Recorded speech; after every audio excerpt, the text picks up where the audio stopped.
Today we have this, the Creative Sound BlasterX G6. It's a gaming DAC and amp.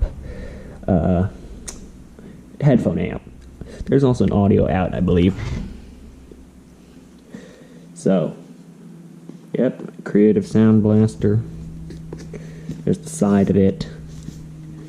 It apparently has two amplifiers in there for the left and right channels. Thought it was 7.1. Or was that the Sennheiser one? Never mind. Okay. What you'll need is a USB cable, unless they include it. There's the amp itself, what we're all here for. It's got a little volume knob on it. It's not the heavy weighted one. It actually feels pretty cheap, to be honest. But this is also isn't the most expensive amp in existence. You know, it's... Wow, it actually feels... I thought this was all metal, but apparently it's plastic. But I forget about the quality of the machine, as long as it sounds good. Alright, what they include is USB cable, so you don't actually have to buy your own. Yet I have my own, so I'll just use it. Right now I'm using an Xbox controller as my sound card. So, let's see what we got. Line them up. Also has an optical cable. Let's see, it's an odd looking one. One end is very long. Look at that. One end of that optical is very long. Apparently it inserts there. It's just a very long optical cable. But I won't be using it. I'll be using 3.5mm because I have to connect it to my, also made by Creative, Pebble speakers. You've seen them before if you watch my channel. This looks to be a card, not a sticker. It's a little... Thank you for buying it. Thank you for giving us your money. That kind of thing. A lot more nonsense. Anyway, time to connect it with the computer. Oh wow, the button can be pressed, so it's actually a button as well as being a volume knob. Which you'll mostly be doing this and not exactly this, unless you have very small fingers that can fit in between that and that. Or you'll be doing this if you pick up the amp. There's Scout mode, which is some kind of gaming stuff, I don't know. SBX, which is, I guess, audio enhancements, and high gain, low gain for, I guess, different kinds of headphones. I heard with higher impedance or something, I don't know, man. I just use these Sony's extra bass headphones. Anyway, let's hook it up to my computer and install software. Record my screen normally. Won't let me record Windows Explorer, so here we go. So I downloaded the software for the Sound BlasterX G6 and its firmware update. So let's actually run the firmware update. And it looks like it's running because where I have it plugged in, the light's turned off. Oh, okay, look at that. It's the progress bar is running. I'm gonna have to close the windows behind me because it doesn't look like I can see what I'm doing.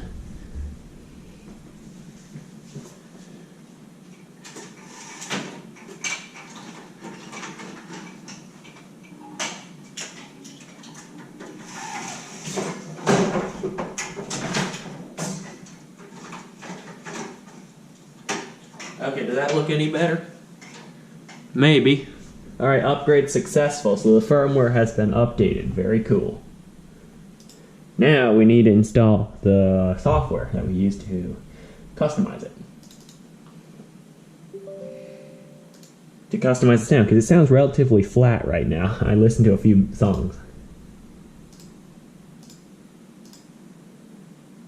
Okay, let's go. Install. I have a very fast computer, so this is really quick. You might have a slower one, so it'll take a little longer, possibly. This used to be my old sound card. I don't play. I'm strongly against console gaming. I don't like using this. You can't mod games and whatnot. And this is really difficult to use. It might be good for driving games, but other than that, you could actually just bind the steering wheel and gas pedal, stuff like that for the driving game.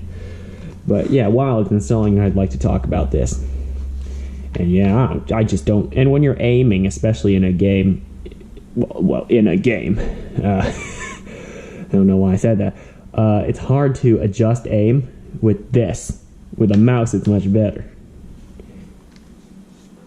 Fine, I'll restart the computer. Yeah, I'll cut this part out. It might take a while. There's an update as well. Alright guys, it's been installed. Now we go to the start menu, scroll down, and oh, made noise. Must be very loud, so we'll turn that down. And maybe volume 10. Sound Blaster command. S, there we go, under Sound Blaster command. Okay, so here it is. Here's the software. Now I think I can switch into Windows Game Bar. If I can, you'll be seeing just this. If I can't, you'll still be seeing what you are. Yeah, whatever. Okay, now that I got the recording part to work, what looks like. Right, now we can customize the sound. There's a lot to learn here. There is so much customization. So there's equalizer. Let's see. Oh wow. Have a lot of games, most of which I don't play. Especially that one.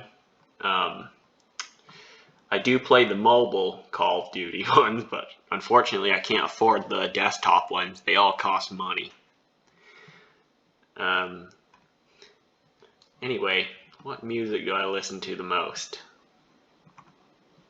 I'm not sure. They don't have a bass setting, so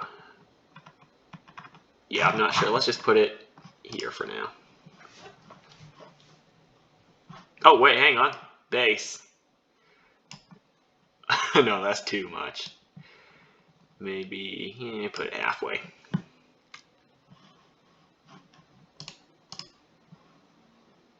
Oh my good God, look at all this.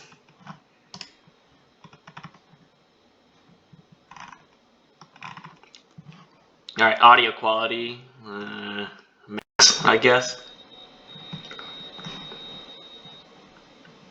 There's a lot. I'm not sure if I should stop the recording right now and learn this a little bit before coming back.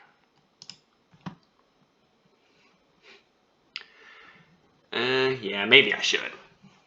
So I'll be right back after I'm educated about this software.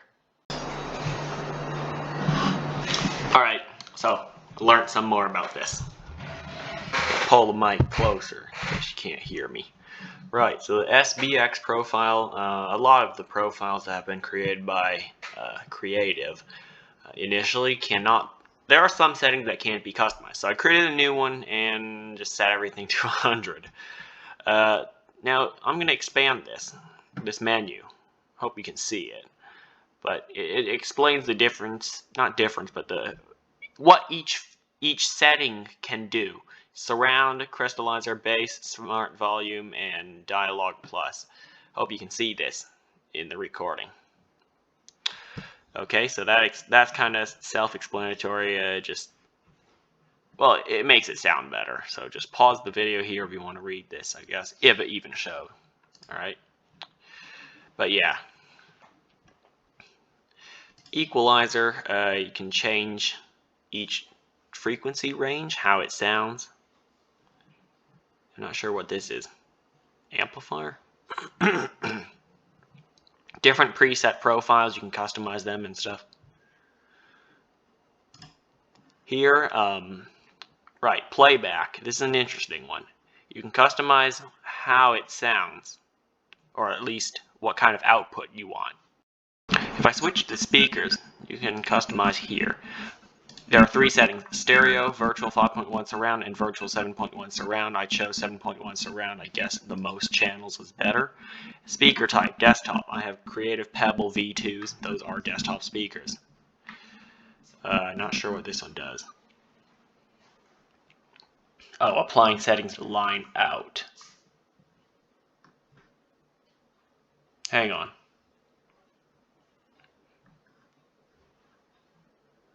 Yeah, I'll check that out later. What kind of settings we have? Just stereo, virtual 5.1 surround, and 7.1 surround. Chose 7.1. Okay, that's good now. Direct mode, it caused my thing to crash, so apparently it makes it the purest form of audio, but it crashed my thing, so I'm not going to enable that again. Filters only apply when direct mode's enabled. This will test each speaker, at least virtual speakers as well. Audio quality, I chose the best, 32-bit 96. What's interesting is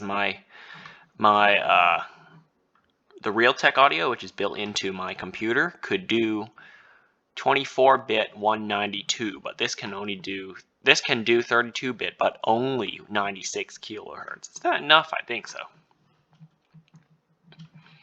But yeah, that's this.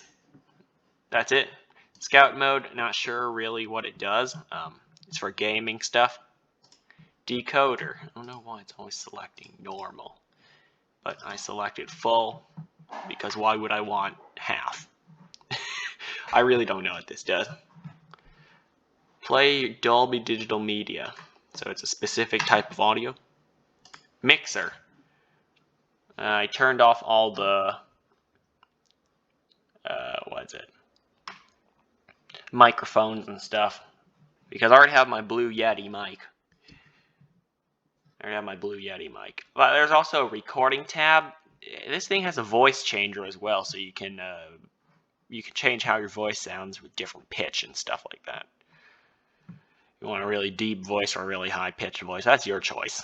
You can change it in the settings, but I already disabled the recording part of it. Like I said, I have my Blue Yeti mic, which is I'm using to record this segment right now. Alright, lighting. It's very common now in gaming devices, or at least gaming style devices, to have RGB lights. This one is no exception. It has cycle lighting, it has solo, which is just a single color. Pulsating, I'm not sure what that does. Music reactive is interesting because you select a color and it reacts to your music. So it gets brighter, I guess, as the levels get higher for audio. That's what I saw. Settings, pretty self-explanatory. Updates and stuff like that for the thing. Don't hit reset after doing all those customizations. But yeah, that's a lot of customizations. Alright, that's it for the software. Now, I listened to a few songs with these settings enabled. It sounds good. Alright, I don't have a problem with it. It's a very nice sound card. It looks good. I love the volume control, even though at the beginning of the video I said it's not heavy, it's not weighted. I kind of like the volume control to be like that, but I guess we're talking about really high-end audio equipment when it's got a nice heavy weighted volume control. But this it does the job. There's a little light ring that goes around the volume knob, and now the headphones aren't in my ears right now, but if you turn up the volume, it gets brighter. Notice the little volume bar at the bottom left corner gets higher. The lights also get brighter. This would blow my eardrums out already. Anyway, I'm going to turn down that volume. Oh, hang on. I want to know what happens when you press the knob in. It mutes it. Okay, if I hold it, now it looks like I'm controlling. I'm not sure what I'm controlling. I think if you hold it, you become... Yeah, let me check. There's a little light on the side. Oh, the mic. Now you're controlling the mic. If you hold it again, you're controlling volume. Okay, I see how this works now. So, you press the volume knob in, you mute the volume. You press it again, it unmutes. You turn it, it turns up and down the volume. You hold it, and then you're controlling the mic. I see. So it's relatively self-explanatory once you learn everything. Oh wait, that doesn't make sense. But a few of the things I still don't understand. I'll have to do a lot more research on this. But yeah, that's it really for the customization. There's quite a bit compared to the Realtek audio. You've probably seen if you custom built a PC, or if you even have a PC, there's probably some kind of audio control there, like audio customization stuff. This has a lot more than that. So, I'll actually cut back to the camera. Hang on. So that kind of wraps up this video. This is a great sound card. It sounds good. Got the volume control knob, which I really do like. A lot of features, lots of customization. But if you do need a sound card, why get this when you can get one of these for $7? It does the exact same thing, but for less.